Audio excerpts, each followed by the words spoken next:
something called duathlon, which allow you to do, or aqua bike, excuse me, that allow you to do just the two, but that's for pussies. If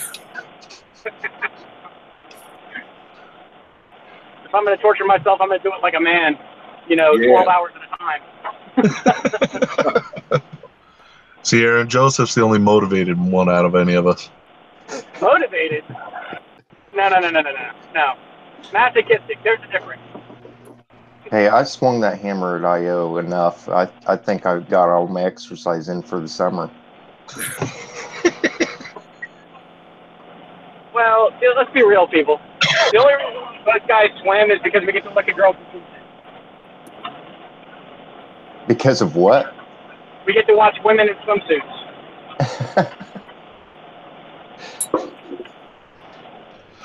Let me know if the audio. Let me know if the audio gets too bad here because I'm in my wife's vehicle and it's raining. So. Yeah, if that's the case, bro, I'll just take you to a freaking strip bar, bro. Fuck all that. Yeah. I don't know. My last experience at a strip bar was on my bachelor party where I almost got arrested with my dad and my brother for starting a bar fight at a strip club the day before my wedding. So I'll pass. Sounds like a great time. Yeah, not when your brother stands up in front of a dude and yells at him, "Credit denied, motherfucker." Yeah, it was bad. Hey, look, I have lights. I forgot. Lights. Ah, lights. I can't see shit. Never mind. How do you do it, man? You don't have a light in your face and you're driving that damn truck. How am I driving this truck? I'm not going anywhere. No. The one time we were on, you were driving, and there was light. Well, you had enough light that we could see you, or you can't see me at all.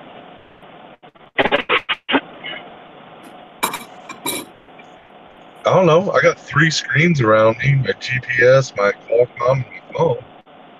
Oh, okay. I explained it. All right, guys. Well, let's kick off Hump Day. Whoop, whoop. Here's the edition. Apparently, we kicked it off a little while ago. We have. I usually give it a few minutes for people to start getting in before I get myself all wound up. All right. But Josh was power fueling. We saw him in there horping.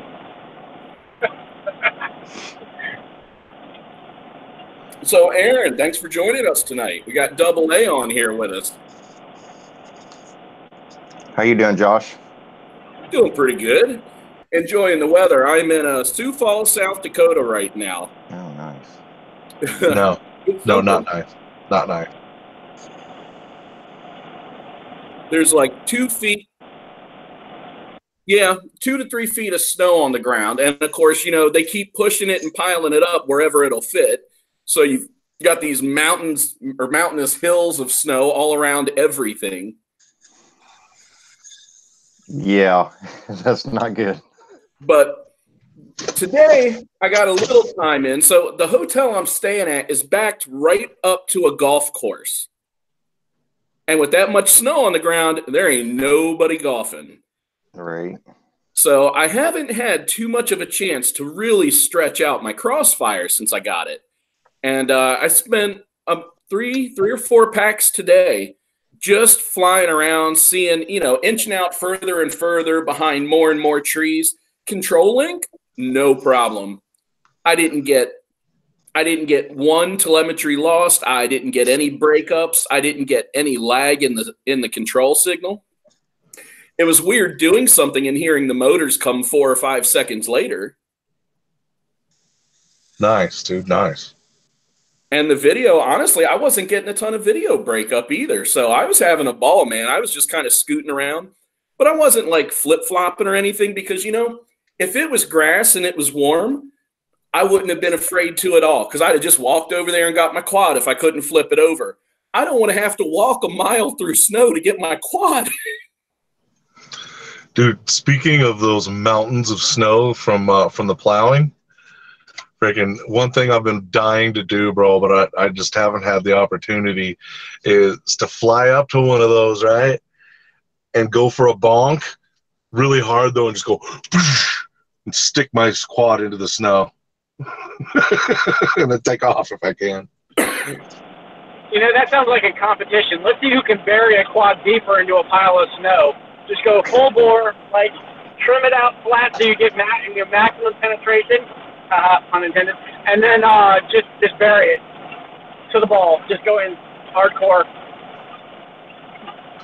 That's what I've I'm done talking. it before last winter when I figured out what the hell conformal was. I was like popping in and out of the snow.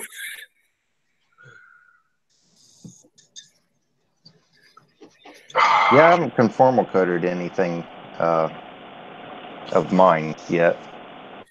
I just do it as insurance. Now, the quad I'm running right now, I haven't conformal yet. So I was explaining to Joe earlier that I don't conformal as soon as I put a build together typically. Unless it's one that I'm cloning, you know, one like a proven build that I've run before. Because when you burn through the conformal to resolder things, it just starts making like a burned mess. And then you get these real thick layers of conformal built up from always reapplying it. So I don't conformal it until I'm happy with the build. And so this one I haven't conformal yet. But, you know, you try to explain to people that don't understand a lot about electronics that water itself, and typically snow, is not going to short your quad out, Right. you know? It's that soda that a brand new CFO dumps on his 3-minute-old computer. All that sugar that depends what to do it. Yeah, I conformal absolutely everything. I mean, Josh is right. It's an insurance policy. And now Is I there a can way go to get it cleaned off? There's a few ways. You can use acetone, which will break it down, but it actually burns off just from a hot iron with a little flux. So it's real convenient. Okay. And it getting thicker and messier, it doesn't really mean anything. It just doesn't look as good. That's all it is. It's total just me being anal. He said anal. Man.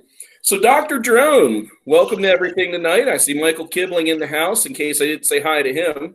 Adam, the invisible Adam Plummet. I've tried to get him on one of these shows numerous times. He's always like, I'm too busy.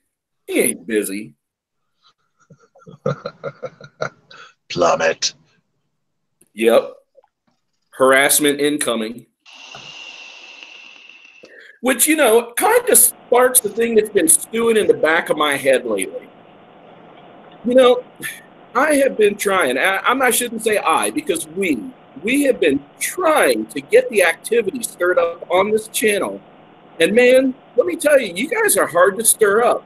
Between the noobers and the people who were trying to get to be noobers, you guys take a little stirring, a little more than usual. Everybody's got the winter blues, man. Yeah. It seems like a lot of people have dropped off of the whole internet scene in like the last few months. I mean, it's just sporadic where we pop up at. I'm just kind of wondering what's going on. I blame net neutrality. I'll go with that. What were you saying, Aaron? Yeah, it makes me wonder what everybody's up to, if we're just tired of making videos and stuff, or just taking a break, or the weather's just like really just smashed us this year. I'll tell you, for me, it's the weather that's really smashed me. Now, last year I had this attitude. So last year, you know, I was still obviously a lot newer than I am now. 12 months makes a big difference, right? But I had told these guys, look, I built a quad. I'm not buying any more quads. I'm not building any other quads. Like, I'm going to learn how to fly this one quad. And I shit you not, I went out every single day and flew at least 3 or 4 packs. I flew in the rain, around rain clouds. Like, you know, when it would just turn into a mist or a light sprinkle, I would be out there flying. I would make sure I got my packs in every day. Whereas Now, I seem I to didn't think in the post total something opposite every stuff. day. I built the shit out of quads and fly goddamn thing. And the difference is this year, you know, I'll fly in a little bit of wind and a little bit of weather. But we have been getting torrential downpours nonstop, or like hurricane force winds, like things you just can't fly in. And that's what's really put a damper on me. Yeah. Yeah, same here. Does anyone make a like a mil spec, like built, like immersion resistant, like stock quad that you can buy, where it's like everything is conformal coated or sealed? Or I know there was one that's actually made to float for they sell them as rescue quads for out on the water, but I didn't know if anybody made one that was actually sealed so you can fly and shit like this, just so you can. Yeah, there is that one company that makes the full submersible. Joe, keep an eye on your background noise, bud. It's pretty pervasive. Yeah, you gotta mute me. Yeah, they make that fully submersible, but it's not the type of quad that we would look to fly. It's more of a camera drone. And so as far as a flippy floppy type drone, I don't know that anybody really makes one. With that said, there are people that through a little bit of, you know, good construction practices, some conformal coating, have shown that they will land their quad in water, that they can get it up to the surface again and then take off after being fully submerged. So it's all in how you build. I've yet to try that. There's you. I don't remember any of the names. Flight Test did it a couple years ago. With an actual quad like we fly? Yeah, I think he flew it in the pool. He actually like submerged it in the pool, but he had to stick his antenna down in the water to break the barrier between air and water because it wouldn't transmit very well into the water. But he was able to fly it like literally. It would immediately pop to the surface because, you know, water being what, like, you know, 15 times more dense than water or air or whatever the hell it is. But yeah, the dude did it.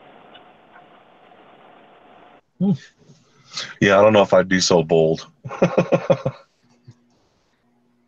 I'm not ready to swim in the water with my quad. Oh, I would do it. You've done it. What are you talking about? And, you know, I had work shoes on, work pants on. I just knew I was going to have to go in, but I just barely caught it with a stick, fishing it out. My GoPro never turned off because, you know, they're water resistant or pretty well waterproof up to a point. And so it's sitting there underwater for like 10 minutes. Then you can watch the dust start to kick up when I'm getting close to it. I tell you what, if we do a beach thing for Noobapalooza, I'll bring my swim gear because I have a feeling I'm maybe going to try and find somebody's quad. Well, it sounds like if we do a beach trip, it'll be before Memorial Day, and I don't think any of these inlanders are looking to get their feet wet. But we'll definitely rip the dunes. I got wetsuits, and actually by then we'll probably be swimming open water anyway with my crew. So. Yeah, all I want to do is stick my feet in the Atlantic. It's the one ocean my feet haven't been in on this planet. You have to get them wet. Yeah. That's a big one to miss, too. I did the same thing when the first time I went to California, or on the coast of California. I went to the beach, took my socks and shoes off. In fact, it was kind of a gravelly pebble beach, but nonetheless, got my feet wet in that cold-ass water, just on principle. What's up, you authority? Yeah, we got Dwayne in the house, and I see Joe, Stan, and a few other people. West Side's out there. Computer noises stopping in. Thanks for coming. Oh, West Side. I didn't see West Side. What's up, yeah. dog? Got some people popping in. So, you know, I've got this list. Well, actually, let me back up. So, you know, I started talking about trying to stir up the noobs. I got all kinds of shit going on. I need to calm the hell down. So you guys know, and, you know, Aaron, you've been on the noob crew now, featured by Chuck. We're having a problem getting some people submitting some videos to Chuck. Chuck's bored, needs shit to do. So you guys who haven't been on the FPVnoobtube Noob Crew edition yet need to get your shit together. Hell, even if you have, if it wasn't one of the recent ones, I'll revisit. I'm having camera issues right now, but I'm working on that. No problem. Hey, you can do it with a cell phone. Yeah, the last time that Chuck was here, the run cam split started going out on me. It finally went out, and it just said unauthorized. It pops up in the screen, and then it just shuts off. Yep. So That is run cam sent me 40%. Oh, That's nice. That's not the same as something just working. no, that unauthorized is the screen of death for the split. Now that's what they told me. Yep. They said it's dead. I went through 3 of those freaking bastard things. Now, Which one? Gen 1? the split? Yeah, I had V1 at the time, but V1. Okay. I believe Aaron's was V2. No, mine's the V1, the original. Wow, it lasted that long? It's got the dongle. Well, Joe Scully carried it around for 2 years before he gave it to me. Good Lord. I've heard a lot of good things about the new one. What the hell is it called? It's not Run Cam. It's the Foxy or Mix. the Mix, yeah, and the Turtle actually. You know, my problem with all these other ones is that they bring the same resolution, the same frame rate, the same form factor. Like, they're not mixing it up. They're not improving anything. They're just playing catch up. If I'm going to commit to something like that, that shit's got to be good. Because you put it in one quad, you can't bounce it around multiple quads, you can't take it in and out. That thing needs to be good and solid, and it needs to be at a good price point. Now, they've all come in at a pretty good price point, but 1080 at 60? Yeah, I just don't want to put another one on and have the same problem where I only get like a couple videos and then it starts having problems again. Almost all of mine have the split too, and I haven't had any issues with any of them, to be honest with you. I'm just lazy as fuck. I don't send videos in, and I don't edit. So. Yeah, but nobody even knows if you even fly, bro. Oh, I don't. I can build shit. I'm just weird like that. So. I Joe's like the got some hand launchers. He just goes out and tosses them like a frisbee. No. I'm that guy that likes to solder really close so he gets all the vapor. You know, I'm working on like the full retirement package. You know, between lawn darting and windshields and vapor smoke, I should be good in a couple years. Uh-oh. I'm switching. Let's see if this thing switches over or not. Yeah, you guys in the chat, if you don't know, check out that link that FPV Authority is throwing up and get in on that because that's a really cool concept. Yeah, so you guys that don't know, let's take a minute and pump that up for Dwayne. The FPV Authority is based on the idea of 1 minute video. So here are the requirements. You come up with a course, a natural course. We're not talking about setting up gates and flags and crap like that, okay? You find a public spot, somewhere that other people can potentially visit, okay? Because that's where the challenge comes in. And what you do is you do 3 laps. Each lap should be right around 20 seconds. And this is not like a putz type lap. I mean, push yourself a little, right? Don't granny it around the area. You post your laps. Yeah, you got to have proof. It's got to be uncut video. You got to have somebody recording you while you did it, that you didn't go over 60 seconds, that you got your 3 laps in, so on and so forth. You submit that to the FPV Authority, and if approved, you become authorized, and your spot on the map gets a pin, and other people can visit it and try to beat your time at your course. Likewise, you can visit other people's courses and try to beat their times. So right now, there's a big kind of, I want to say Alabama-ish, Louisiana, Eastern Texas, something area where there's some sites popping up, but we really want to try to grow this. So I've been waiting. There's one spot I have in mind. I've just been waiting for the weather to be good enough to go back out. Because every time I go home, all it does is rain. No, I've been meaning to ask Dwayne. Dwayne, are you guys working on like an app for this whole thing? Well, he's got a really nice website. That he does. I've seen it. That's good. Thanks, Dwayne, because, I spent a lot of time looking it over. Initially, I was like, I don't know, man, there's a lot of rules to this. And then I realized it's not a lot of rules. It's just putting the parameters in place. Oh, he said, yes, sir. Nice. So I really like the idea. One of the things I'm going to get into more this year is the racing aspect. I'm not going to be.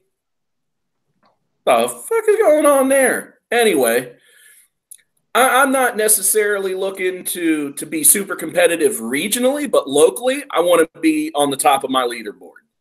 So we'll see where it goes from there. Due to work and family, I don't think I can swing the traveling a lot for it because I'm already traveling a lot, and I don't know that I can make those commitments. But locally, I want to be on the scene. Speaking of racing, I was wondering if we could get Aaron to give us a little insight into his experiences that he's had with the league. Multi-GP? That's the one. Oh, yeah. Now, I haven't raced per se myself, except for in the 40-plus race, which was just for shits and giggles. I actually didn't even get through the track, so... but working for Multi-GP, I've done it for the last couple of years, setting up International Open and going in early and setting up tracks, and then helping on the tracks through the week, and then doing a tear down afterwards. Really? It's been great. Yeah, he's been telling me some stories, man, about Double A here knows everyone, and I mean freaking everyone. I've met a lot of FPV pilots through the International Open and Rampage. I did Rampage the same way. So volunteering for those events has given me the opportunity to meet a lot of people, freestyle pilots and racers. You have any frame builder contacts? I'm currently in the market for a frame. It depends on what kind of frame you want. Yeah, I mean, when you talk racing, you're typically talking a frame that's more centered around the center of the quad, so where the arms come together. It doesn't have the butt and the tail, the butt and the tail. It doesn't have the butt and the face that a freestyle quad does because you're not concerned about room. You're not strapping a GoPro to it. The battery's going to go underneath just because, admittedly, racing, it feels better with an underslung battery. It's also safer for the battery. And the big thing is weight, trying to keep your weight as low as possible. Because if you put some good motors on there and you have a decent weight, that thing is going to react every time you point it. And that's one thing I'm just discovering in the last couple weeks is turning that camera tilt up and this concept of point and shoot. When you fly freestyle, you're always chasing that on rails feeling where it feels locked in and doing what you want, but you're doing it with a relatively low camera angle.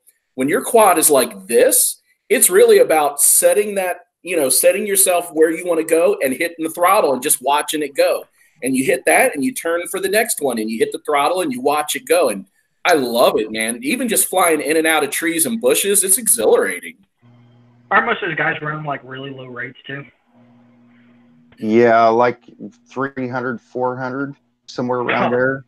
But also, like what you were mentioning, Josh, when you're running a camera angle like that, your quad reacts different. So your yaw isn't your yaw anymore. Your roll is your yaw. I mean, if you're almost 90 in the air, your yaw is going to be doing this for you. Yeah. So your roll is going to be how you turn most of the time. Yeah, with about the 50 degrees is where I'm finding is that sweet spot where I don't feel like I'm always trying to keep it out of the ground, but where it's not also raising when I give it throttle, because that's what you're trying to find is that area where when you gun it, it goes straight, not up. Right. You hammer the throttle on a freestyle quad with a 35, 40, even 45 degree camera angle. When you hammer the throttle, it goes up. It doesn't go forward, or you got to nose down so much that all you see is the ground. Right. So, yeah, it's definitely been interesting. I see Joe Stan saying, following the line is tougher than it looks, and that is absolutely right. But I'm going to tell you something, and I don't know if you've done it. If you get a light quad and you just kind of commit to that higher camera angle, now initially find a field. Don't try putting this thing in between gaps and shit initially. just find an open field and just get used to flying it straight and level and then turning that way also. But what will make that a lot easier is, and it took me a while to learn this too. I was trying it with my freestyle rates and bad idea. You turn down your super rate a lot so that you don't have that snap on the back end, and you turn up your RC rate, but you limit your stick ends to like 400 degrees per second. So really, when you're going around a tight corner or a tight bend, you're at full stick deflection, and she's turning real controllably. Right. Like, you want to use your whole stick area. And then when you take yaw out of the equation, because with a 50-plus camera angle or 50-degree plus camera angle, you're really not using yaw. You're doing all of your steering with that right stick. It's really neat. Sorry, I'm going to shut up now. I'm like rambling. You know, Lead Boy from Safety Third Racing gave me some tips because I was asking him about how do you set yourself up for racing when you're running such a low camera angle at the present. And he said, just go up 5 degrees, run 30 packs. Run 30 packs all the way through. Don't change it until you've run the 30 packs. Go up another 5 degrees. Run 30 packs. Go up another 5 degrees. Run 30 packs. So basically, you're reconditioning your mind almost at that point for those camera angles. That's pretty smart. I actually had a guy the other day ask me because apparently he's pretty new and he didn't realize. Yeah, everybody talks about camera angle, and he was fighting with trying to figure out how to measure his camera angle. So I just pointed to the fact that in beta flight, if he powers on his unit and either has his goggle on or sets has an extra screen display, he can rock it, read the angle straight off of beta flight, and he knows his camera angle. You know, set the horizon so your horizon is right across the middle of your camera, and that's how you can measure your camera angle, because he was trying to measure it with the casing and the frame, and so it was a freaking nightmare. You know, you could always just go to Walmart, spend like 99 cents and get a fucking protractor, right? Yeah, but trying to measure that inside of a frame could be a royal pain in the ass. Whereas just saying, beta flight up, it just tells you right there. Yeah, that's why I was Joe's saying the right thing actually. When you're plugged in on the setup page, on the setup page, you can actually take and lift the back end of your quad up to where your camera is perfectly level, and then beta flight will tell you at what degrees that you're set at. It's a little tricky, but it does work. I always just actually, because I'm not smart enough to follow my own advice with a protractor, is put a chopstick level with the frame, and then went like this right through the center of the lens, and you can pretty much tell what angle you're looking at. Yeah. I like 507 because when I say I'm running about 50 degrees, I know it's steeper than 45 just by eyeballing it, but I can't tell you it's exactly 50. That's close enough. Yeah. I'm mad he's got metal chopsticks. I'm kind of jealous. Well, you know, Steele's got his camera angles, locked in where the screw is at the angle on the side plate. Yeah, but nobody's running an Alien in races anymore. Oh, yeah. Adam is. Yeah, that's not happening. Except for Plummet over here. So last year at Noobapalooza in Fort Worth, you know, we all got hauled off to a multi-GP race. Now, I had been to 4 or 5 events at that point, and so I had an idea. I had been hitting gates and slaloming flags, but I was just using my freestyle rig because it's what I was comfortable with. Well, when I went down there, I was like, all right, I'm taking the racing quad. I'm going to use it. Well, that went terribly. I never once in an entire day got around the track. But Adam, he took the opposite approach. He was like, I'm just going to use what I have. I only have my one quad, you know. And he was slow but steady. And really, that's the point. Because if you're not finishing, it doesn't matter. You have to complete laps. Yeah. Yeah. I did the same thing, Josh. I took my race quad to the 40s plus race. I just built it. It was flying great. I got there and had video issues, so I couldn't even use my race quad. Ended up using the Wizard. Hey, that is you make it to the course? Did you make it through the course? That's all that matters. No, I the split S gate, it got me 3 times. Hey, using a wizard in a race is straight up punk rock. That's how you can't get much more metal than that. Chuck, you're getting props from Noid about your last glide video. Oh, thank you, Noid. That was a lot of fun. I actually destroyed a camera lens about 2 packs after that, hitting, guess what? My favorite obstacle. A power line. Again. Ooh. You and power lines, man. The funny thing is, bro, and the footage, it got corrupted too, so I didn't even get to have it. And I ripped the hell out of that pack too. And I hit the power line, but I kept flying. And I noticed there looked like a dirty streak diagonally across my screen. And I'm like, well, I can sort of see. Let's finish this pack.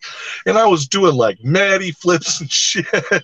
And I come racing around, and I go real low all of a sudden. And all of a sudden, I see Josh Ketchum not 15 feet in front of me, and I'm heading full speed right at him. And he told me, I could see you coming right at me from all the way across the field. And I saw him at the last second when the crack moved, and I could see where he was. I'm like, oh, shit. Woo! He took off to the right, you know. You should have tried to split his gap. He damn near freaking went for cover, dude, hitting the ground. Sounds like a good game of chicken right there. Right? I didn't even see him.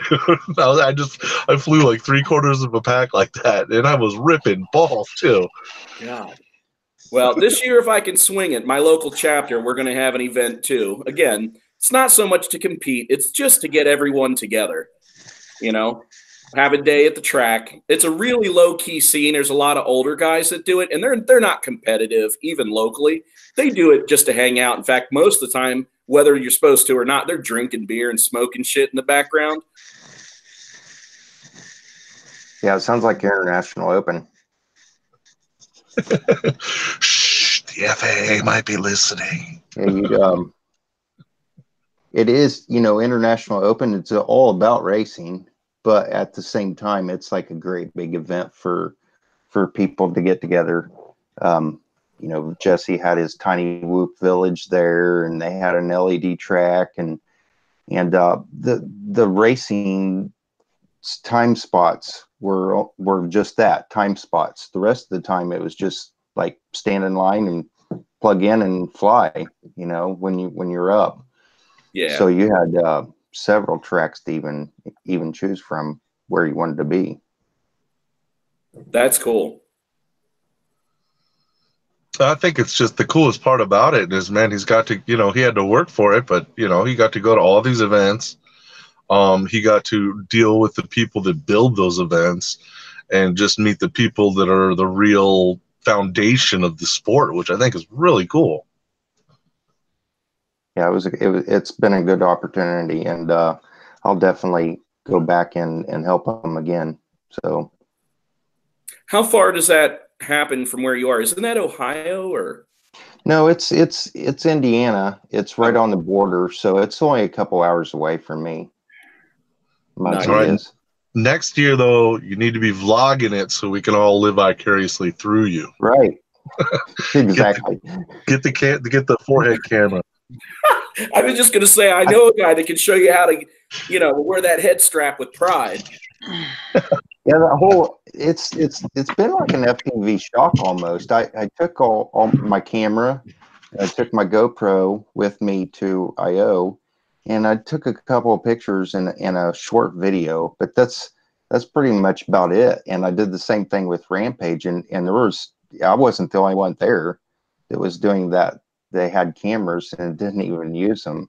It was just like a community shock, I think, more than anything. Get together and the camera shut off and just be real. Yeah. Even at the stuff that I'll go to locally, because we're getting more and more events all the time, I'll take a camera and I'll fire it up over the course of the day, maybe a total of 30 minutes. And it's just to try to catch some highlights and some pieces, because you can get carried away just pointing that camera, and all you end up with is hours and hours of footage that you're trying to get down to 5 minutes. Yeah, Eric. Right.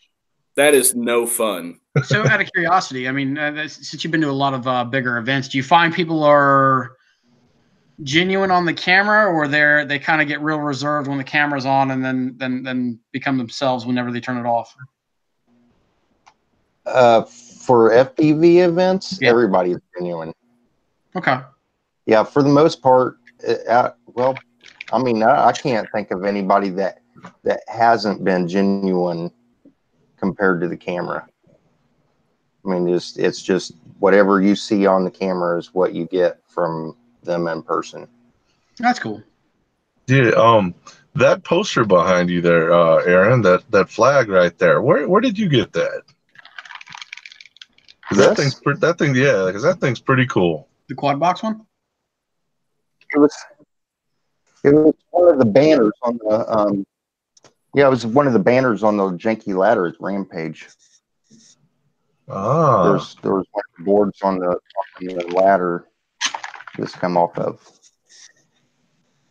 yeah, that thing's bitching. Of course, it's covered in KISS gear. I think I'm going to start Aaron? A lot of putting up KISS. my different pilot logos for friends. You know, you put it on there. Where are you seeing KISS stuff? Because I'm not seeing it. Chuck? It's there. Oh, it's there? It's hard to make out in Kind of generic. the FPV feed. Oh my God. In the live stream feed. String motors. Okay. It's fuzzy to me, so I was kind of like, And plus, I got to mess with Chuck because it's fun. Of course. Hey, Mike, don't worry about it, man. We're not about commitments. We're really casual. It's kind of like a Craigslist thing.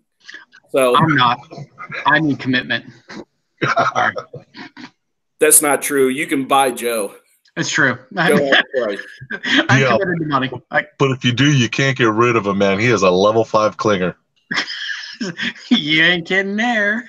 Hey, he's the kind we like to cling.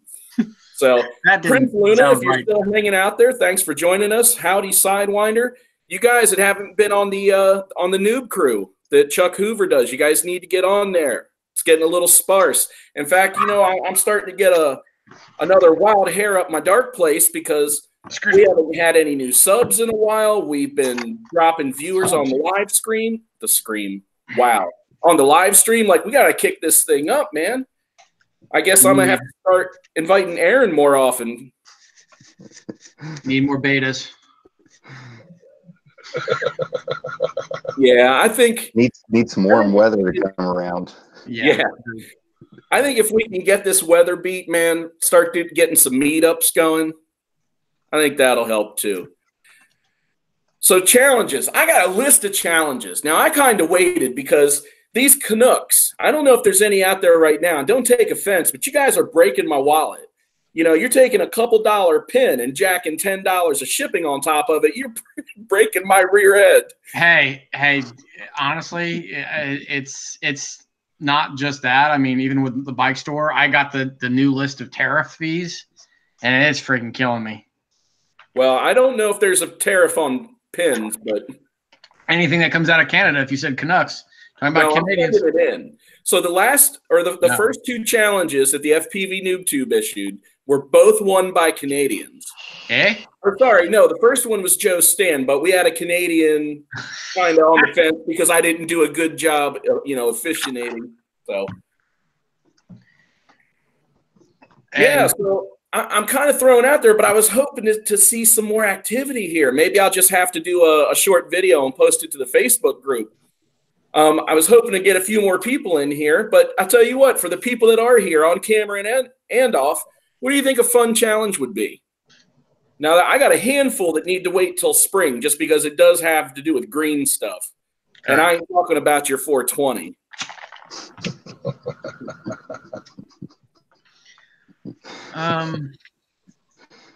Think about that for a minute. Now, I have a good time with this, but here's the deal. For anybody that hasn't caught on, you're going to notice my challenges kind of have a theme. It's not something like go and fly a circle around the bush, okay? Or, do a power loop. It's trying to break the conventional things that people do. Usually when people think flying, they think at a track or in a field. They think daytime, nice weather. So, you know, when we did the first one, or the second one was the night rip, there's a lot of people that have never flown at nighttime. So I was trying to get people to, you know, push outside of the box. And when you couple that with wintertime, it works because when the sun almost never stays up, you have a lot of nighttime. Mm-hmm. Hey, I tell you what, a homeboy of mine that I've been watching, he's kind of a newer pilot. He's another trucker. He put out a video the other day, and he was flying, and it was raining balls. I think that'd be a great one. Rain rip. I could have done that today. I think we're king now. We call it the monsoon challenge. I mean, it ain't going to look pretty, but most people don't like to do it, so I'd say that's outside the box. No, it makes me moist challenge. Yeah. Nice. Also, that other one I came up with a while back, man, whoop at work. You got to be careful with that because there are people that can get fired doing that. So we don't want to do that. I don't need another reason to get fired. I give them enough as it is. Well, You ain't been fired by now. Shit. So that's a great point, 507, because you'll also notice that when I issue a challenge, it's something that everybody can partake in, no matter where you are around the world. I'm hoping we don't get a lot of people in India, hoping that I'm going to mail them pins, but Continental U.S. only. well, there's the disclaimer. No, but, you know, we're trying to keep it open enough to where it's not excluding people. So I agree because I tell you, flying in the snow, that's interesting too. If you've never done it, you don't realize, you know, it gets hard to know how far you are off the ground. It gets easier to get disoriented because everything is white and you have no depth perception. You already don't have much depth perception in that camera. Now you have none. Hey, your authorities got it right here. You know what? I like that. The yaw challenge? What? Okay. So here's the deal, though. Actually, you know what? We can do a lot with this. You know, I'm going to do that. You know what? I think that's it. So we can do a lot with this because another deal with the challenge is we can't have people making 15-minute videos because then when we put it out there for the community to judge, what's going to happen? Nobody's going to watch, you know, 10 videos that are 15 minutes each. Well, so for Wayne, there's a 1-minute limit. And we can help him out. And, you know, it helps us too. We can help him out by trying to get this word out even more and get more people doing this across the country. So we might do a couple of the authority challenges. That sounds good to me. Keep an eye out during the next week. I'll go ahead and issue the challenge. We'll give people 3 or 4 weeks to get everything, you know, posted and get the rules set and make sure everybody understands it. And then I'll have to keep an eye on making sure that people are meeting the actual challenge's purposes. So, because that's the one thing I've noticed. There's some people, they see challenge, they don't read shit. They just go out and fly and post it. I'm like, no, that's not how this works. I'd like to do well, we don't have much in the way of building dives or anything like that to do around here, but I'd like to do just like a most interesting free fall. Basically, take it up as high as you can, do whatever the hell you want in free fall, and then it has to land in one piece. That's the only stipulation that you actually have to make it down, and preferably with the least amount of slowdown before it touches down. So go ballistic, do whatever you want, and straighten it out and stop it before it hit the ground, and you got to go to a hover and then set down. Okay. That could be interesting. Especially if there's building involved. It could be super short. It doesn't have to be, you know. It could be real short. Real short. Splat. And we should also issue style points for pieces. Second and third runner-up will probably have a bill of some sort, but they do get a prize. But I took this one step further, Joe, not just free fall challenge. So in my list, I have a dive challenge. It's got to be vertical, but it can't be some wide gaping hole. Like there's actually a guideline per the hole. And it's not, yeah, right? And so that's one that's on the list. You guys will have to keep an eye out for that one. But kind of along the same lines, and the whole point there is hitting gaps. How many times do we see people, and even I've done it, posting videos where you're just cruising the wide open spaces? No, man, you got to get in there and bury that shit. Dive that tree gap, baby. Speaking of dives, that dive that you guys were talking about last Wednesday, about the diving through the chimney thing and coming out at the bottom. Yeah. That was Ward GP. Yeah, I saw that. Yeah, he's a good guy, man. I got to meet him also. Hell yeah. Hey, for you guys that came in a little late, we got Double A on the show today. Say hi, Double A. Doing, guys? I was waiting for more. Hey, everybody, we got Double A. Nah, see, Double A, you should have been like, when he said that, you should have been like,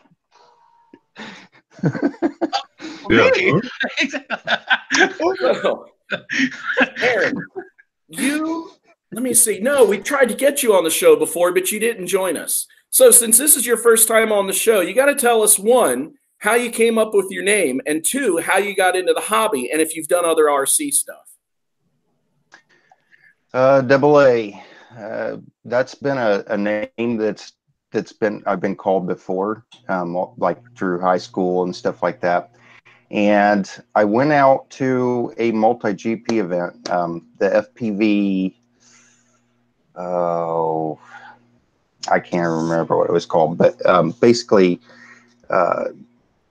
multi-GP was running a race there at Muncie, and the FPV live show was going on, and JC was in there, and Random FPV was in there, you know, and they were talking back and forth and decided to go to this event together, meet up.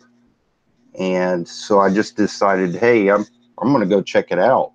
You know, I want to know what's going on and see how these racers go around the track, what it's like. And at the point, Random looked at me and called me Double A, and I was like, well, that's sticking. You know, I've been called that before, and I'm just going to use that. Side note, one of my questions was why everybody was using FPV at the end of their name, and everybody was like, well, you know, that's the algorithm of YouTube. So I was like, well, I'm not doing that. The rebel I am, I'm like, no, I'm not doing that. Quick side note. His name is Aaron. His name is Aaron, guys. So Double A. Yeah. His last Aaron name Oldest, starts with actually. A too. So Yeah. Someone was actually asking if you could type in chat real quick, Double A. I think they want to hit you up or something. Okay. And then as far as RC goes, my dad was into RC planes a long time ago. Basically, I was just a little guy, and I never got to fly or anything. I just got to watch. But it would take him months and months to build planes, and he just finally give up on it. It's just like everybody else. I watched the videos, seen the videos. I was like, man, that is just dope. I've got to do that. I've got to figure out how to do that. And self-taught. So did your dad's airplane career end like my dad's airplane career? He showed us a World War II video, and then me and my brother took a couple broomsticks and reenacted everything we saw on the TV across all of his airplanes that were hanging across the ceiling. Oh. And then we pretended to get our ass whooped like for days for that one. Deservedly so. Oh, yeah. Right? Yeah, me and my brother were like, kamikaze. You know, hey. Dad came home and my mom was like, oh, wait till Dad gets home. Yeah. Hey, just because he came up, I'm going to have to give him a shout out, guys. You can see that. Luminaire. Good old Project Blue Falcon. Never forget, huh? Yeah, that guy was cool. He really was. His videos are useful to this day, which is amazing considering how far everything's come. Okay, the last two videos that he did kind of were stuff that I was using at the time. You know, touching base on liftoff and those goggles that he did. It was kind of something for me. You know, I don't know if he directed that towards me, but it made me feel special that he put that kind of stuff in his last video. Okay, I'm completely ignorant as to who that is. So, see, not only does Joe not make flight videos, but he doesn't really follow the YouTube scene, or at least he didn't for a long time. Until Joshy Poo got his channel, and then I was like hooked, you know, because Joshy Poo. I know he don't even watch my channel, the asshole. Who are you? JC was real big like Joshua Bardwell. Okay. Almost.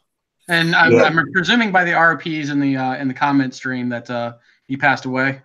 So JC, yeah, he was on a motorcycle accident. Yeah, he was running down the path of being an electrical engineer or an electronics engineer, one of the two. I don't know if they're the same, but you know, he was into the what do you call it, the adrenaline stuff, which is part of why he did FPV and why he did RC.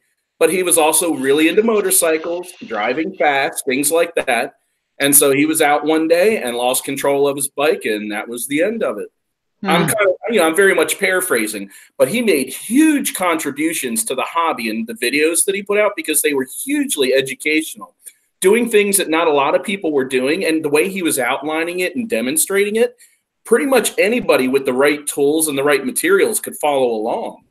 So I still share links. I still share links to his videos for anybody that needs to know anything about any of the Tyrannus controllers. You know, Bardwell has that stuff is still relevant. Filled that void some, but even he doesn't go to the same technical detail. And again, it's not meant to be a competition in case anybody sees this, but he doesn't go to that same technical detail that Blue Falcon did. Right. Anyways.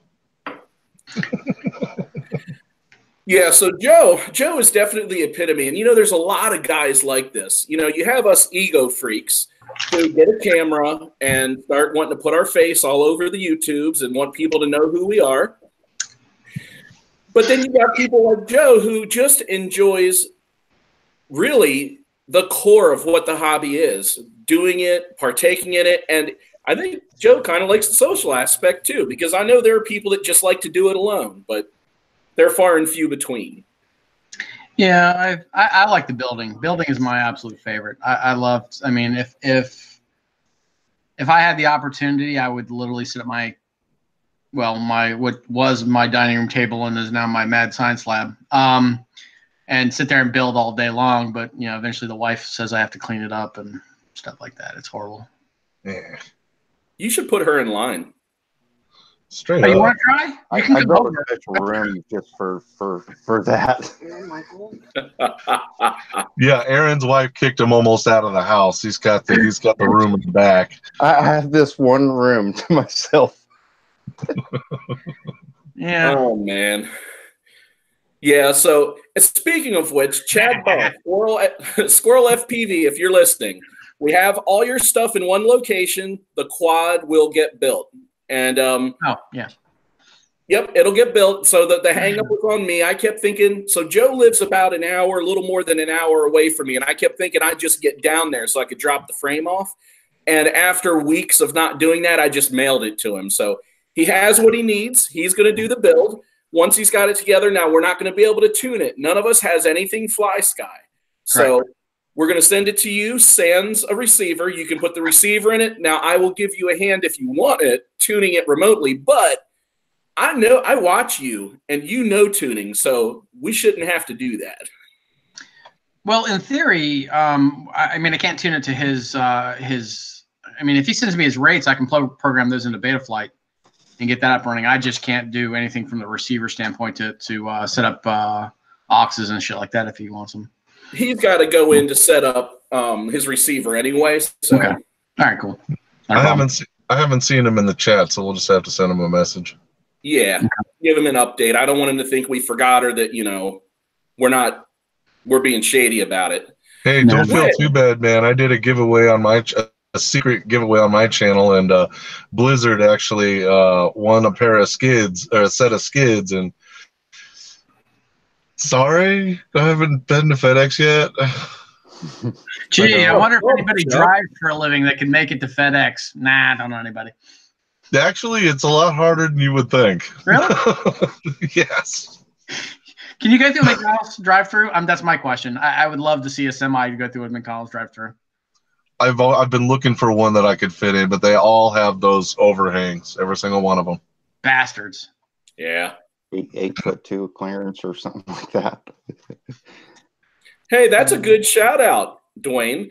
Icky Leslie's flying again, so I hope he keeps it fun this time because I love his stuff. Once he gets a little momentum and he starts getting ideas, he's hilarious, but the dude can fly. Oh, yeah. I've seen some of his videos. I haven't seen any Chuck's, but I've seen his. Exactly. Blizzard, you might be waiting a while. What are you waiting for on Chuck? What's Chuck? Were you not listening to the past 5 minutes at all? Seriously?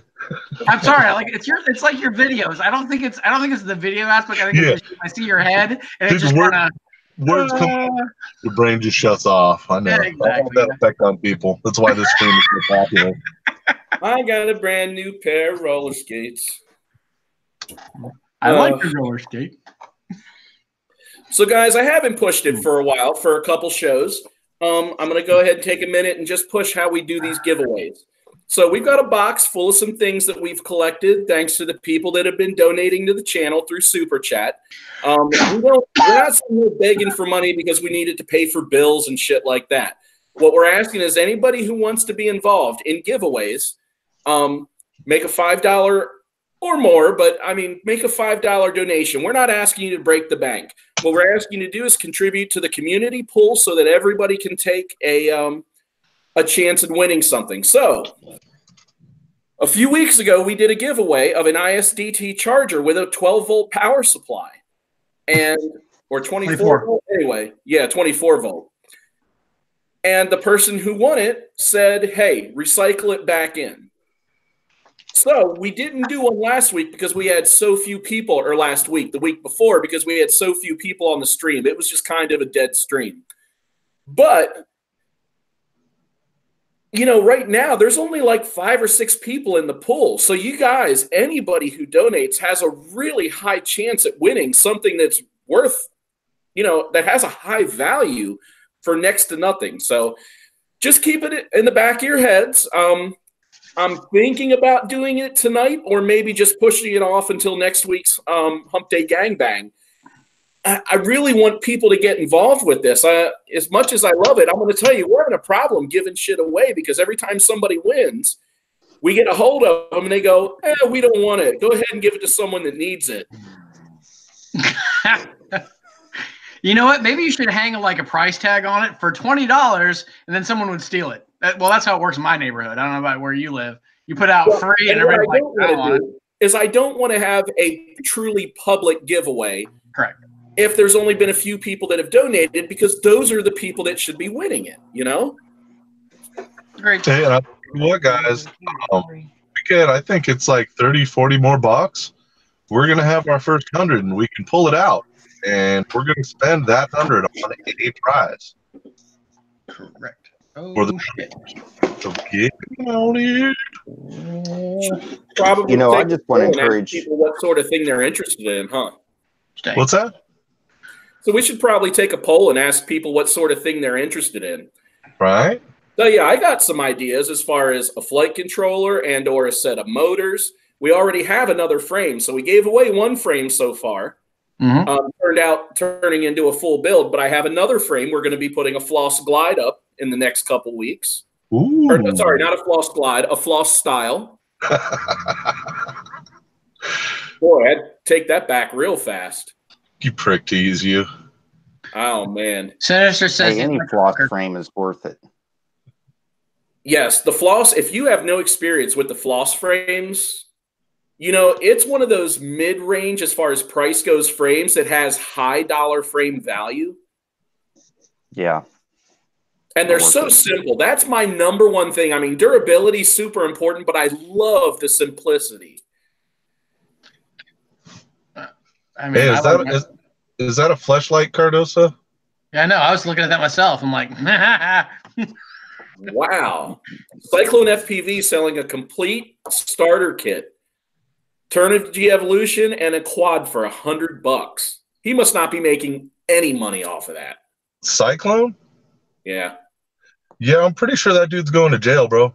I'm not going to get into why, but... Oh, you didn't hear it here first. Yes, you did. Chuck. Just what I heard. Chuck. All right.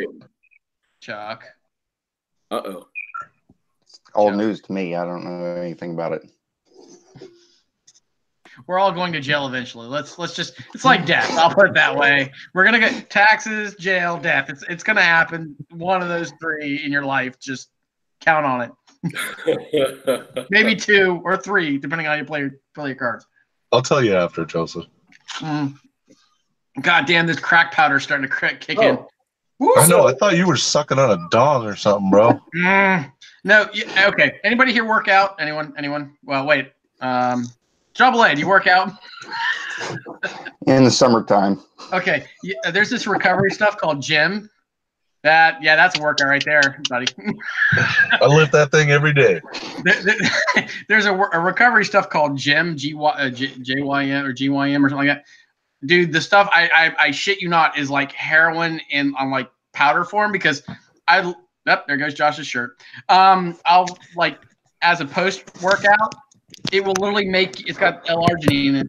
L-citrulline. It makes your skin itch, so you start like scratching like a fiend.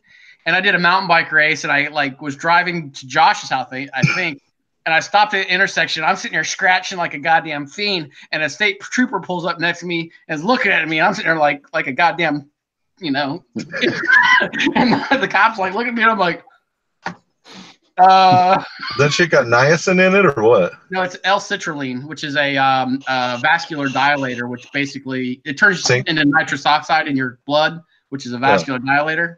That's so all basically the same thing. Basically and the same. Makes you itch like a bitch. Yeah, that's Don't what. worry, I'll message you. Yeah. So to get back on the giveaway thing real quick, we also have one 1300 mAh 100C LiPo battery coming into the mix. I want you guys to realize, $5 will go a long way. We are going to limit these giveaways to the continental United States because I am not spending $40 on shipping to send shit to China. First of all, if you live in China, you live in the right place to get it cheap. So you should be sending us batteries at that point. Yeah. Fuck. Oh, speaking of which, anybody here want a lanyard? Kind you hang around your neck, put your transmitter on. Anybody in the mood for a lanyard? I'm interested in a hot dog strap. I'm just saying. Yeah. Fuck me. That's a good item to add to the mix too. Oh, yeah. I agree because I still have the website up on this computer here, and I still haven't hit the order button because my wallet's somewhere I'm not, and I'm too lazy to go get it. RC Fun, the battery is a gold bat. It's a gold bat XT60 4S 1300 mAh 100C battery. And I'm going to tell you guys, we've got a video on the way out comparing gold bat with Ovonic, with Scorpion Power, with CNHL. All brand new batteries with the same number of cycles on them. What I'm doing is flipping the switch, and I've done this a handful of times already. I'm flipping the switch, 100% throttle, and just hammering it till it falls. Gives you a real good idea of the power output of each battery due to longevity and sag and all that other stuff. I was just wondering about all them noises that Joseph was making over there. I'm kirking a little bit, buddy. Oh, I can't move too much. It itches. Gotta stop. All right. Gotta love my drones in on the mix. Well, look, if you guys are interested in a lanyard, I want you to go ahead and throw into the chat hashtag necklace. Pearl necklace? Yeah, we'll go with that. So if you're interested in that, I'm going to do a giveaway. It's open to anybody in the chat right now. Hashtag necklace. And in 5 minutes, I'll go through. I'll get everybody's names and do a giveaway. Fuck. Here. Dude, what are you on, bro? I'm telling you, dude, I will bring some of this to Noobapalooza and just watch somebody drink it and dare them to sit still. It's totally legal and not regulated by the FA, FDA, FCC, whatever the hell it is. Hey, I'll tell you what, love my drones. That's not just something more for whoever. Yeah, right? That's you in the raffle, bro. Yes, it is. Oh. We're going to do the power supply next. I don't know about next tonight, but next giveaway is going to be the power supply and the charger. So. Yeah. What the hell's a Russian bow tie? Hey, that is a kick-ass power supply, too. You could charge... Oh, yeah. Dude, you could charge all of Stu's batteries with that fucking thing. That's a lot of batteries. Yeah. Joe, I think you need to go wash your face or something, bro. You're freaking out a little bit. Nah, I'm good. I'm seriously, like, my forehead, face, the whole yard, like, itches. Like, yeah, that's how I feel right there. Well, now we know where Wayne's line in the sand is. Yeah, right. I said Wayne. I should say Dwayne. Joe's tweaking. Hold on. Hold on. I will show you the container that I'm to show you that I'm not actually doing heroin. I will bring the container to show you what I'm on. That way you can try it yourself if you feel like recovering quickly but feeling like a crackhead. Yeah, we're not going to believe you, bro. All right, fuck it then. I don't care. This is way more fun. All right. I only swam 2 miles. Got in there. That's good. I only did my 2-mile swim today, so I'm good. All right. What the hell's like? Out of curiosity, what was the Russian? Russian bow tie. Oh wait, no, same thing as a pearl necklace. Got it. Sorry. That's what I was giggling at. Yeah. So it looks like we got about 6 or 7 people, man. Yep. I'm cleaning up the list of names now, so keep talking, guys. Yeah, Joseph, is that stuff that just happened to have a little coca leaf in there? I don't know. I'll bring the container up. I'll tell you what's in it. Grinding your teeth lately? It's from Colombia. I have never done drugs. I got this recovery stuff, guys. Now. I have never done drugs ever. Until now. No, well, that doesn't count. That's thoroughly unregulated by the Food and Drug Administration. Tomorrow they're gonna have a fucking recall, dude. Oh, sorry, there was a bunch of cocaine in those that recovery powder. Yeah, dude, this stuff's all actually no.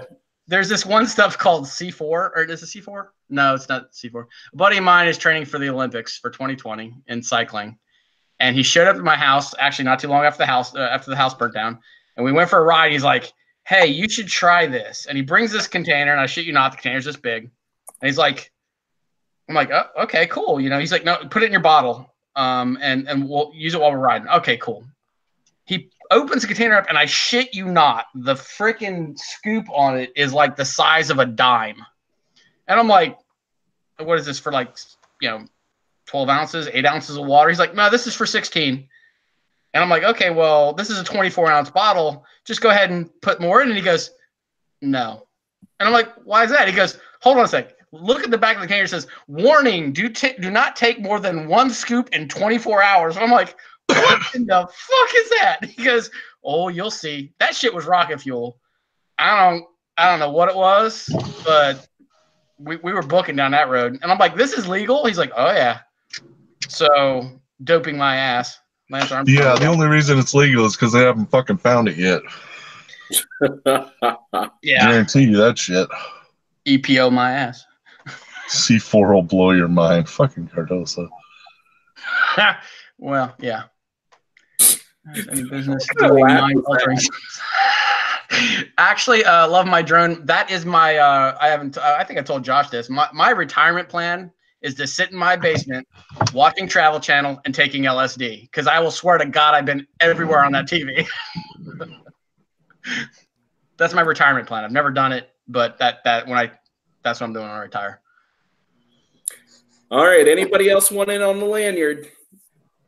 Hashtag necklace. It's going off. We're going to do it in just a moment here. Hashtag Colombian necktie. Oh, man. Hashtag hot Carl is also acceptable. Hot Carl? What the hell's a hot Carl? Oh, Same wow. thing as a necktie? If you want it to be. No, I'm good, thanks. RC Fun, we started naked. There's a reason we haven't stood up. Yeah, Noid, if you didn't hear, we're giving away a lanyard right now. If you want it, put in hashtag necklace, hashtag pearl necklace, or hashtag whatever the hell else anybody else put. If I see a hashtag, you're going in. What's Put hashtag Josh's dick. No, we've all seen that. You don't need to put that up. Josh is a dick. Dick. RC Fun, it is not a Hubson lanyard. I'll be honest, I think it's a newbie drone lanyard. So it's nice. Mm-hmm. So, hey, don't quote me on that, because unfortunately, with me traveling for work, my box of goodies is back home. I know I have a lanyard in there. I don't remember what brand it is, but I think it's newbie drone. So, Double A, can you regale us with your worst crash? My worst crash? Yes. Oh, that was probably just in the beginning of bouncing off the ground. I mean, did you get like full fireball, or was it just like, crap? No, it just smacked it. You know, it's like, oh man, that's way too much smacking on the ground. You know, your quad's getting abused. But the latest crash is the newer build that I did, and it was covered with mud. Ew. I didn't break anything, but it was covered.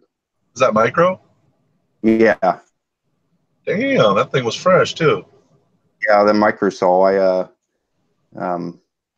put it in the dirt in the back, but it didn't break anything. It's still going. It was just covered with mud. All right, here we go. I'm gonna pick a name. Drum roll, please. How'd I know Joseph? All right, Jeremy. Yeah. Sure, dog. I tell you to send me your address, but I think I have it. We all have it. In any case, you're going to want to send me your address because I'm not going to want to dig for it. So Facebook Messenger me. We'll send your lanyard over. We all have it. Now, Yeah. Reaper, we're going to expect some flight videos out of this thing with you wearing it. Just because I haven't seen you post a flight video, and God, I can't fucking remember. Right? I'm getting a little salty about this. He's like always talking with Schizo, like, oh, we're going to fly together. And he's got that fucking wing now. And all I've heard about is how his dick hurts. But he's buying all this shit, but, he ain't putting it in the air. Right? So Josh, you still trying to, or was there, I remember you guys had posted something about trying to put together a group buy for wingity ding dings. Yeah, so we already have one. I'm in another group of local guys to me who are doing a group buy of spec racing wings. So we're working with a company that everybody knows. We've got 10 people in so far. They're giving us like a 20% discount on the wings. So there's a guy locally that actually two guys who have been real deep into this. What? Fucking killing me, dude. Oh.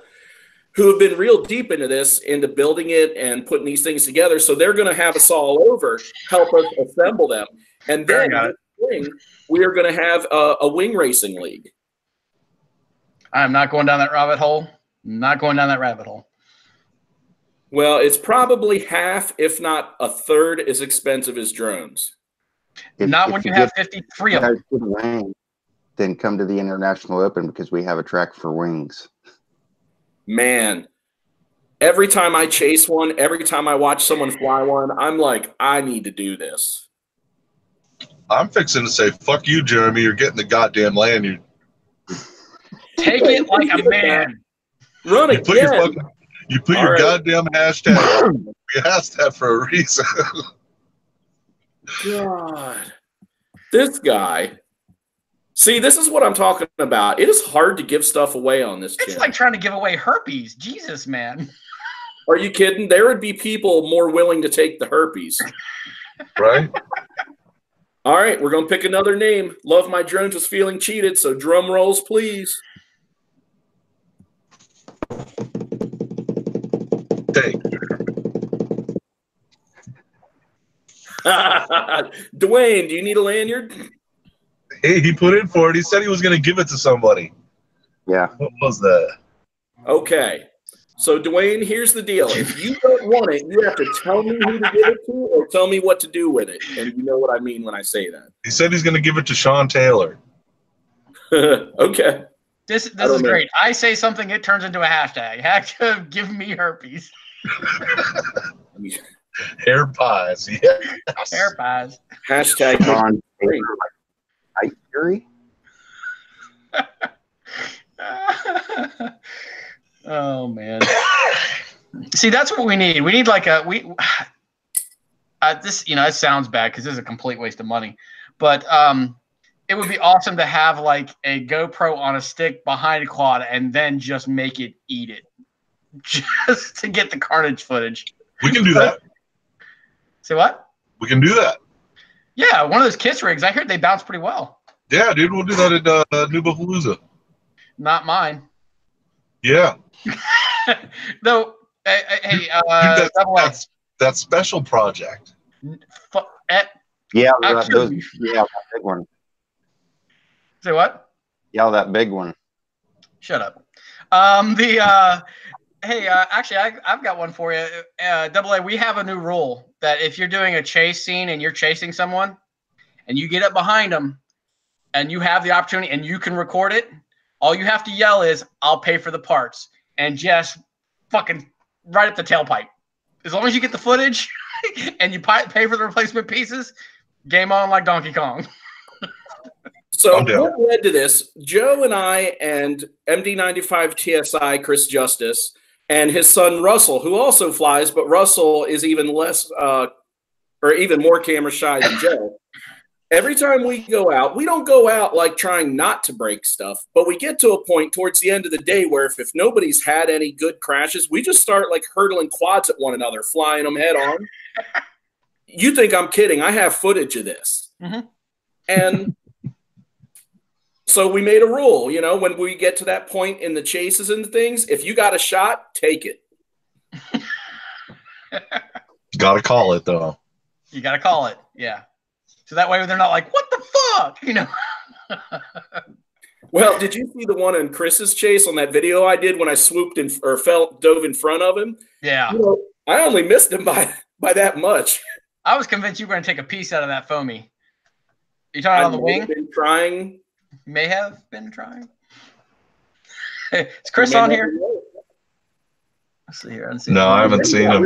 Swirly. It got hard because, see, a lot of the guys that fly wings, once they throttle up, they just leave the throttle there. They don't touch it and they fly it. Well, he was like, throttle this, throttle up, throttle down, throttle up. So I'd get behind him, then I'd be right up his ass. Then I couldn't catch him. So I don't know. I was gonna say I don't think Dwayne knows he won. He doesn't. That's all right. I'll get a hold of it. So, out of curiosity, I was looking at after the discussion with him about his pitch on his props that he was flying on his wing. I don't know if anybody else in here flies wings, but I remember all the pitches on my airplanes, all of them being hella steeper than what's on our quads. I mean, most of our quads are, if you're running a 6, you're doing something. Whereas I remember airplane pitch props being 12. You know what I mean? So I'm kind of surprised that he was talking about his pitches that he was running on the back of the thing. He was like, oh, yeah, I'm running basically the same pitches we run on our quads. I'm surprised he's not running so much higher of a pitch. Well, that's all he did. You're going to find that a lot of people who are coming from the drones, even though, typically on planes you do have the taller stators, like, say, 2310 or 2312. We just repurpose our motors. Now, they don't have as much torque, so they kind of cap out on the speed. And then we just throw our quad props on there. Yeah. Well, the thing is, you got to remember, a plane depends on for lift is its airspeed. So you're not requiring that vertical stall capability and hold, which you need that lower pitch prop. Otherwise, you run the steeper pitch, you end up basically the motor has to apply a lot more amperage to maintain it and keep it from cavitating. That's why most airplanes, unless you're doing acro on your aircraft, they're running like 12, 9, 10, 12 pitch props because they want the airspeed in order to stabilize the aircraft and generate the lift. You're not, stalling out the props not going to happen because you're not going to take most aircraft and stand it up on its nose and ask it to hover. So I found it kind of funny. And he was talking about, trying to get more speed by upping the voltage. The reality is he probably just needs to steep that pitch a little bit, and he'd be able to do exactly what he wants. Oh, I thought his elbow was like his butt for a second. I about freaked out. Anyway. Says the naked people. Hey, don't hate. Hating. Let's see here. But yeah, so that's why I was asking, because he was talking about his pitches, and I'm just kind of like, huh? But I don't know. What's he digging for? I don't know. I just was checking the prop in a Power Pack A from Flight Test, and it's 30 pitch. Shit, 30? 30. Yeah. 3 is what it says. 3. Oh, that's a very shallow pitch. Okay, I think 30. I'm like, what the F are you running? A submarine? I don't know. Quad farm, you ought to know by now. It gets to a certain point in the night, and Josh and Joe tend to start unrobing for no reason whatsoever. I was in a pool before I got here, so I've been without. I was in Speedos earlier, but Chuck, I did put regular clothes back on, so no, you can't see my Speedo. Sorry. I had a shirt on, and it just had to come off.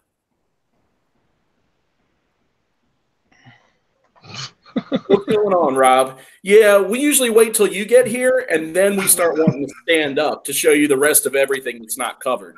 Yeah.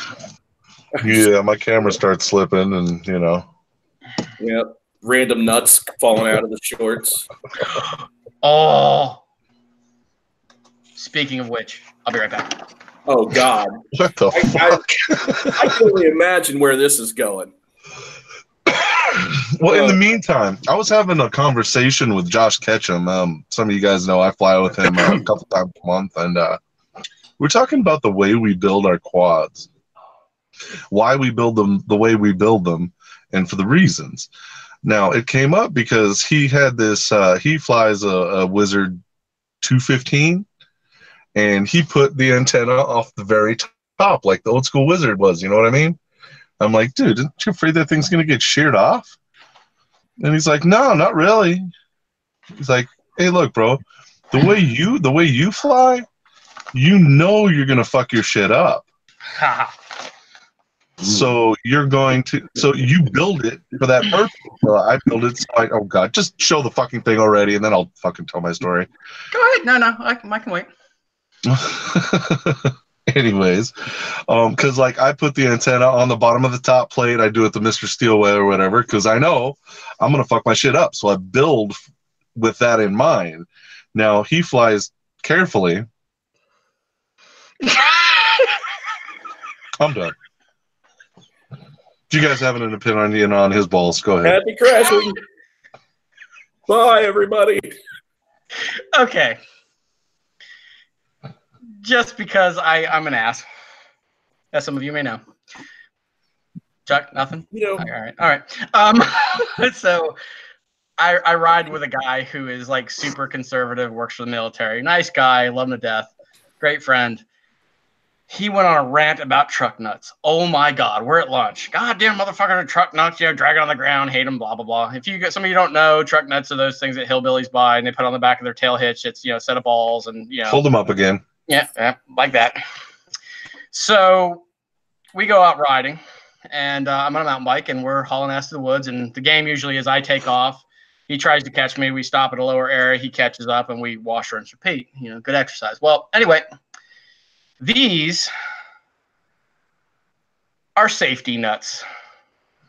I have seen those, actually. They blade. I thought that was paper. I thought that was a fucking paper heart that you were doing this with. Nope. They are actually light up safety truck nuts for bicycles. So If I recall correctly, that was actually one of those crowdfunder things. Yep, I have no idea. One of my suppliers had him, and I was like, buying him. So what I did is on the ride, I took off, got past him, waited for him to catch up, hooked him to the back of my saddle, and he was like, "Oh, motherfucker!" He's like, "Take him off." I'm like, "No, you got to catch me." So then it turned the game of chase the nut. Joe, next time we get together, there is going to be a chase scene because I have something too, and I'm not telling anybody what it is. This going to be good. You already know what this is going on. Oh, yeah. You got a 7-inch vibrator? Oh, no. You know what this is going on. The big one. It's a secrets. We know secrets. So if anybody wants a set of light up, if you want to do some chasings, you want some light up nuts, I can get them from one of my vendors. They're pretty cheap. I don't remember what they call it, but just saying, they're gold. Well, they're red. I think I need a pair just to hang off of my my nanny cam on the windshield here. Just teabagging. So, Chuck, I want to get back to what you were talking about because when you started down the path, I started thinking about it. And I build mine for two reasons. One is to try to be as durable as I can because I know I'm going to fuck something up eventually. But two is also ease of maintenance. Well, I mean, the Josh's point was, or Ketchum's point was, is that he flies his style. He's very careful in his flying. He doesn't crash hardly at all. So he doesn't build his quads to be as durable. Now, we all know I just fucking send it into walls and shit. So I actually plan for that. You know what I mean? I just wanted to get you guys' thoughts on how you build and what you think of as far as that goes. I'm kind of with Josh because people think because I don't fly recklessly that I don't push. But I push in steps. So I don't crash a ton or not hard crashes. And so I find that as time goes on, I'm a little less concerned about the durability. And some of that's probably because the frames that I've been flying, like they have strong arms, they have strong midsections. So they take the general stuff that I do. But little things like the antennas, I use an SMA mount with a 45 degree off the back.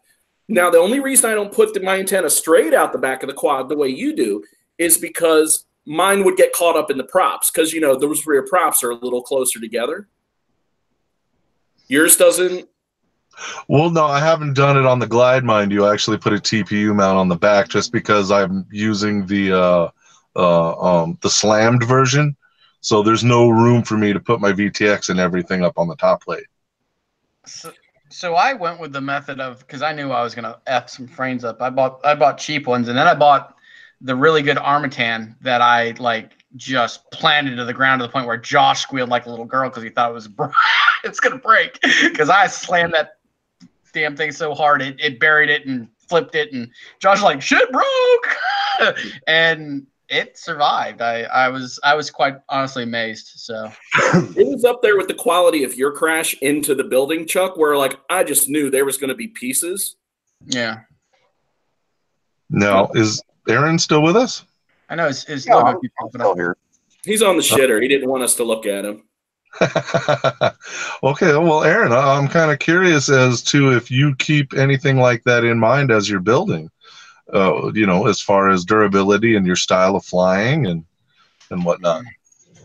I probably agree with Ketchum. I push myself, but I don't crash very often. Trying not to do that because I'm on such a tight budget. So, crashes, you try and avoid them. But it really depends on what kind of frame you're building on. Sometimes you can't do what you want to do on certain frames. So I like to build with the durability in mind, but when it doesn't allow you to do that, then you just go with flow. So out of curiosity, would you sacrifice weight for that durability. So, for example, if you had the option of 3 mil carbon over lesser carbon, is that the route you'd take, or would you say, screw it, I don't crash as much, I'm going to go with the lighter weight carbon? I would go with the lighter weight. Really? Yeah. Now, would you recommend that? Much more interested in racing than we are. Sure. Now, would you recommend that route for someone who's new? I mean, we get new guys in here that want to learn to race. Would you just say go ahead and race that heavier frame because you're not going to have to replace the parts? Trying to do these low to the ground maneuvers, you're going to end up eating it more. Actually, your quad's going to stand up better if it's lighter. It takes the hits better. Yeah, because when it falls out of the air, it's not got so much mass and weight. Well, I've actually had a leopard quad, Ben. I've been talking with him a little bit about it, and he's like, yeah, that really doesn't matter anymore because everybody's using metal gates and shit. So if you hit that gate, you're done. The gate, yes, but you still have the ground and other things in the area. And yeah, you can't be 100%, but you can take steps to minimize the damage you do. Aim for soft targets. People do not break quads. And let's face it, things like arms, because you can break an arm, hey, Laura, and not break anything else. Motor's still okay, motor's still okay. So an arm is cheap and it's easy to replace. That's always the goal, to have it. At least that's mine. When I plan a quad, when I pick a frame, I try to pick it. Now, the Glide breaks this a little bit because it's got its nose so far out there, but that's a compromise I'm willing to live with. But with the others, my whole goal is that those arms are placed where they are kind of the protection for everything, and I always have spare arms. Yeah, even for that Armatan, I bought a full set of spare arms because I'm like, I'm going to screw this thing 6 ways to Sunday. I'm like, might as well have a spare one in the box just in case, the spare set, so. See, I'm a guy that would rather probably build on a unibody. But most people in the community don't like unibodies. Well, you're talking about where all the arms are part of the frame, the center frame? Yeah, the bottom plate. Why is that? Why is that? It's just easy to get in and out and work on them. Okay, I can see that. If you break an arm, you're going to have to tear half the quad apart half the time anyway on most builds. So why not just undo the stack and swap it right over onto another frame if you had to? That's pretty easy. Uh-oh. Here's Josh's favorite part, my dog doing circles on the bed. Josh takes bets whether he's going to take a shit on it or just lay down. There he knows you're watching. Damn it, no shit. Oh, well. There'll be more weeks. One of these days. Look at it. My dog's nuts. He's been drinking that 50-40. Maybe she got on all of some of that recovery. Prop nut. I think she's done. Yeah, I think she's done. You done? Yeah, she's done. But who's sleeping on the floor? Because that dog just laid on the entire bed. Yeah, that's a whole nother point of contention some days. Yeah. Well, anyway. Good deal. I had one more question for Double A. So what kind of rates are you actually running? Are you running like the race rates, those lower amounts? And have you ever? I don't know. As Chuck can tell you, I'm not big into like browsing a bunch of YouTube videos. But do you do any freestyle work? Or is it all race stuff? And if you do freestyle, what kind of rates are you running on those? Most of my flying is freestyle. Okay.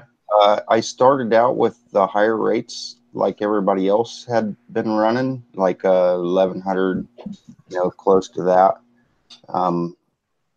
And I was interested more in racing, so I noticed that everybody's running 300 or 400. And I didn't quite drop down that far. I think I went to about 600 and thought, I need more control. So I've got my rates set about 700 and something. I run 140, 61, and 2.2 on Expo. And that's across all my quads. I run the same rates. Gotcha. Yeah, and what kind of angle you're running on those? About 20, 25. Really? Okay. El Fordo, really? El Fordo FPV. Nice. He's not a narcissist like us. Okay. Well, so one of my favorite things to say to people if they walk up to me and go, "I know you," I go, my first immediate answer is, "Exactly how much porn do you watch?"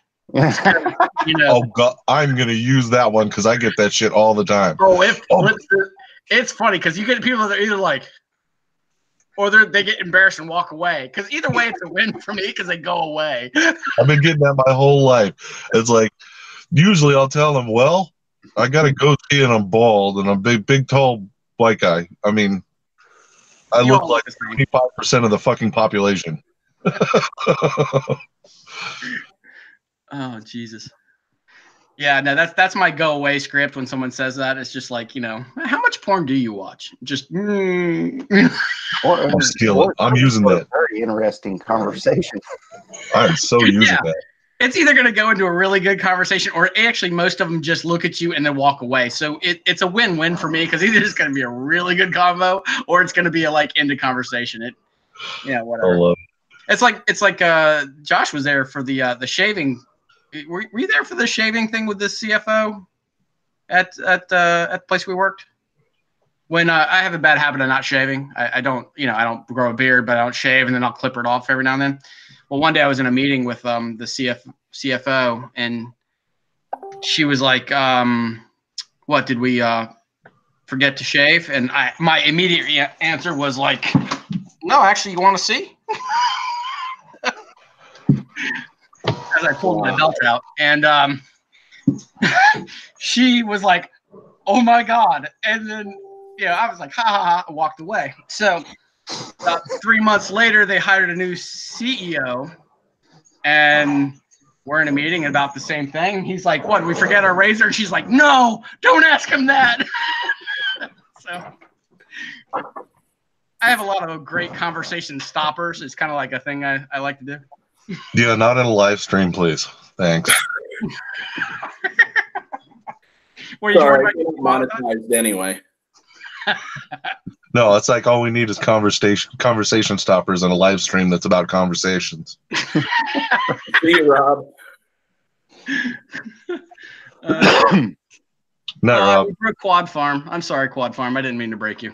Yeah, the stream has degraded in quality over the hour or so. I look like Opie. Wait, who's he talking about? I've never seen Sons of Anarchy. Now you'll get some hits on the thing because people are like, "What? You've never seen Sons of Anarchy?" But no, I've never seen it. So who looks like Opie? Me? They were talking about me. Oh, you? Okay. I don't know who Opie from that is. I never watched it either, but I'll tell you something funny is that my homeboy Opie in California, he actually prints shirts, and his shirts were featured on that show quite often. Really? That's funny. Real soldiers. It's the shirts. Well, Opie, if he was bald. So I'm assuming they're talking about me then. No? Him? If Opie was bald. Oh, if Opie was bald. Okay. So Opie was a supporting character to the main character, his best friend, and they went through some trials and tribulations before Opie ended up getting his head bashed in with a pole in prison. And you talk about the shit I watch. I mean, Jesus, man. And Opie had hair down to his ass. He had nicer hair than half the women I know. So do I. You do. You just don't brush yours as much, at least not in front of me. Hey, speaking of that, that's like big in the FPV is beards, great big beards. I tried to do it. It didn't work. I end up like this, like. I mean, no. That, and I have this great big white patch that shows up right here. And it's not even straight. It's like crooked, so it doesn't look right. Joseph, you know the itching only lasts a couple days, right? Yeah, no. Yeah, that's not for me. Yeah, I'm with AA on that one.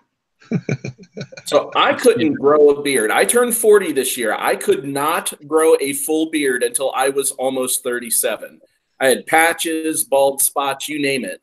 And one day I'm like, let's see what happens. and it came in pretty good. And then I shaved it off and let it come in again. And I've done that 2 or 3 times. And it hasn't really thickened up, but when it gets just a little longer, you know, it fills out. And personally, I just like having it. I like shaving less. It even makes it to where if I don't shave my neck as often, it doesn't stand out as much because of all this. But I will never have one of those hillbilly beards. I'm not into that, you know, hair in my soup shit. Hair in my soup. Okay. So I'm hillbilly now, huh? Yep. No, I say the hillbilly is whenever you get the, you know, where it just goes straight down. You know, it's, yeah. I mean, Chuck's got at least manicured. I mean, yeah, I'm talking about the people that just grow that beard. Like the ZZ Top type. Hey, yeah. I'll tell you what. Ever since I decided to go full beardo, I went full in just like I did with quads. I got the beard oil. I got the beard balm. I got the freaking special scissors. I got the wooden comb. We're going full beardo. If you grow a top knot, I'm kicking in the nuts. Just saying. I can't grow a top knot, bro. Well, I've seen bald guys that try. They pull it around from the back. They get a little strip in the back and try to pull it up, make it look like I got a top knot. I'm like, dude, you're trying too hard. Just shave it and go. Hey, if you're gonna grow one, you do it right, man. Man. I do the same thing for my nutsack, but, you know, I try and grow it out, wax it, you know, shave it some eyebrows, put a face on it, you know. Just Hey, I'll tell you what, you throw a little beard oil down there, that hair will get nice and soft. You'll be able to manage it much more nicely, and she will appreciate it. My wife is shaking her head so hard, I thought her glasses would pop off. Hey, because it smells really good. My poor wife.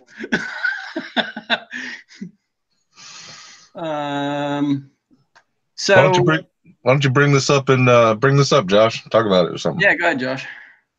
Well, I was letting everybody else have their. Noid put a question out there earlier, and he was kind of going somewhere with it. And he asked, this is one we've had before, guys. How much expo? Now, you know what my response was. No. Expo. Yeah. Because the same reason that people normally put expo on, right? To tame those inner curves. You can do with RC expo, but instead of ending up with that real harsh elbow curve that's hard to predict when it's going to kick in, you can get a much more linear curve that's much easier to control if you just leave expo out of it. If you need less reactiveness in the center of your sticks, you turn RC rate down. That's the end of it. And then to counter that, at the end of your sticks, you turn super rate up, or whatever the equivalent of those are. I'm speaking Betaflight because that's what I use. Yeah. Now, I actually took Josh's advice on doing this, but I actually do use a bit of expo still. Well, and everybody's going to be personalized, but what I'm trying to do, how many times have you talked to somebody and they're like, yeah, man, I got like 60 expo. Like, what the fuck are you doing? Why do you have an RC rate up here but 60 expo? Like, okay, yeah, I don't care what. Don't know how the rates work. I don't care what platform you're using. You should not have sharp elbows. Right. And any of you who've seen those graphs that don't mean all that much, but do mean a little bit of something, you'll know what I mean. So I wish they would just remove those graphs. Yeah. Okay, I got one. Nord also asking Betaflight or Helispring. I haven't heard of Helispring. What is Helispring V2? Because all right, Helio Spring. Well, and not Spring. Helio is a company. They make flight controller boards that use what's called IMUF technology. What that does, it takes the gyro, because normally the gyro, you know, we're taking the signal, the feedback, or the output from the gyro, and it's got noise. And one of the things we do is we try to filter that noise out to get a cleaner signal, right? Mm-hmm. What IMUF is, they take an F3 processor and they dedicate it between the gyro and the F4 processor or the F7 or whatever the main processing unit is. Yeah. That F3, it doesn't do all the other processing for the flight controller. Its only purpose is gyro filtering. Yeah. And so it's trying to clean up that gyro signal before it ever gets to the flight control software. But it's proprietary software. it doesn't really allow you to do too much with it. I mean, they do have drivers. There are some parameters you can set and feed into it. But Helio is the company that owns that technology, and they make flight control boards. Interesting. Now, there are a group of people who made a fork of Betaflight, and they called it Butterflight. Yeah. And what they were doing was trying to really get into the 32K sampling, trying to get into rewriting the way some of the PIDs and the PID loop ran and the way the rates were processed and change things up. And they came in and made this big splash, and then it got a little silent. Personally, I don't think Butterflight is doing anything that Betaflight isn't doing. The thing is, Betaflight's doing it more actively with a bigger group of programmers that are more consistently working on putting out new features and updates. That's not downputting Butterflight. I'm not trying to say that they're doing anything wrong or that what they're doing is bad. I just think Betaflight is a better product. Well, it's more mature, for sure. So that's what I'm trying to say. Yeah, I agree with that. Double A, I'm presuming you're running Betaflight, or are you running KISS? Yeah, I'm running Betaflight. Betaflight, okay. Chuck is still all by myself. I'm good with that. You guys just travel with the herd. We are sheep. Yeah, the half price herd. As long as there's not a guy with boots behind me, I'll be a sheep. I don't care. Don't make me get my blue healer out. Oh, man. Well, guys, it's funny. I don't know about you, but I'm looking at wrapping this thing up soon. I'm starting to get a little tired. I was just, while you guys were blathering on about, useless operating systems, I pulled up the stream and had it on mute and was actually finding myself just laughing my ass off internally, because all I saw was Josh just yapping away with no shirt on, being animated, he's going like this. I don't know what the fuck he was talking about, but he's like...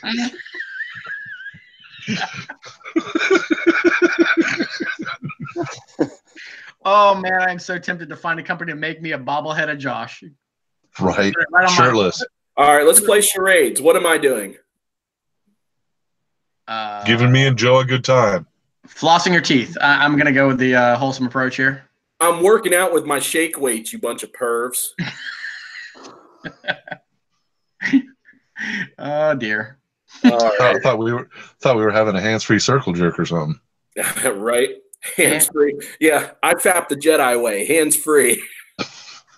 Oh, it hurts my brain trying to figure out how that works. Hands-free fapping. Double A is going to go to church and ask for forgiveness for being on the stream after this is over. Forgiveness. Oh, God, that reminds me of that picture I sent to you guys the other day. Yes, that was bad. Well, the good news is that usually I pray to God every time I take off that I don't kill myself or someone else. So far, I've only killed 3, so we're good.